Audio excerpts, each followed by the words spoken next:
để nó bé cho dấu cho nó bé yêu kho cái đồ xe cho bé tụi mùa tôi bé Alaska tôi bé quấy kho nó bé quấy kho cái đồ xe này nè để nó cho dấu cho nó bé uống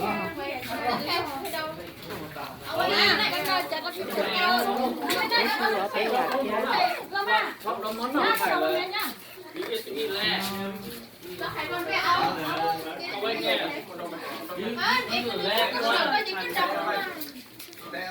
You're the last one. You're the little white. I'm so afraid. Okay.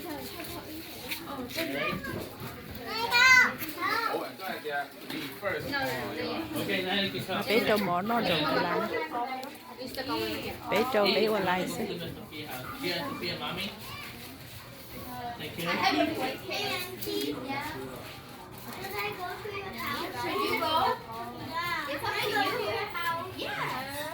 nó mà đây nè muốn nó sẽ đây một hai món nó Okay, but you have to eat first. If you don't eat, then you don't get to go. You go fill up somehow.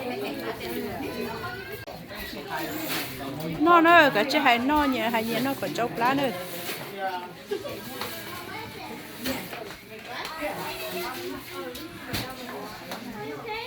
mua cái mò chị bé những sự hú lên thứ thì bé chạy nâng cầu xí nữa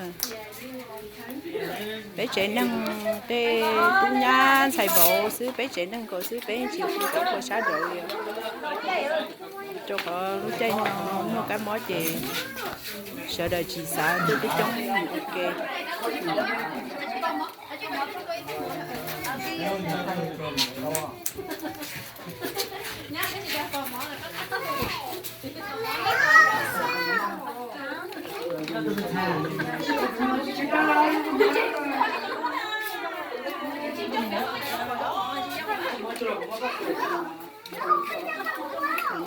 theo sáng đổi giống tiếp theo để chế phương không đàn nó để sáng đời thế này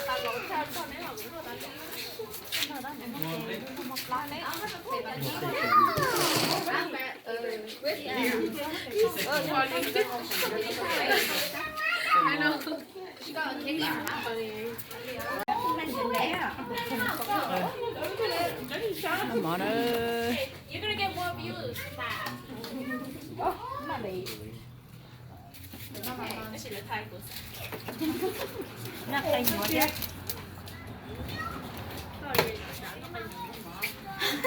nó mỏ gì là nó cái nhựa nó mỏ vậy đó cái này cái chỉ cái nó phụ đó con thì nó rất là đồ ăn chén đồ ăn chén rồi nó đủ các chị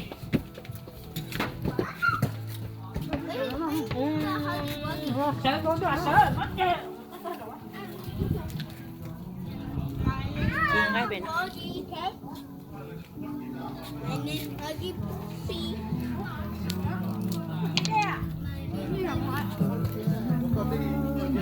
chị ngay bên nó đó bên nó mấy chị ngay bên nó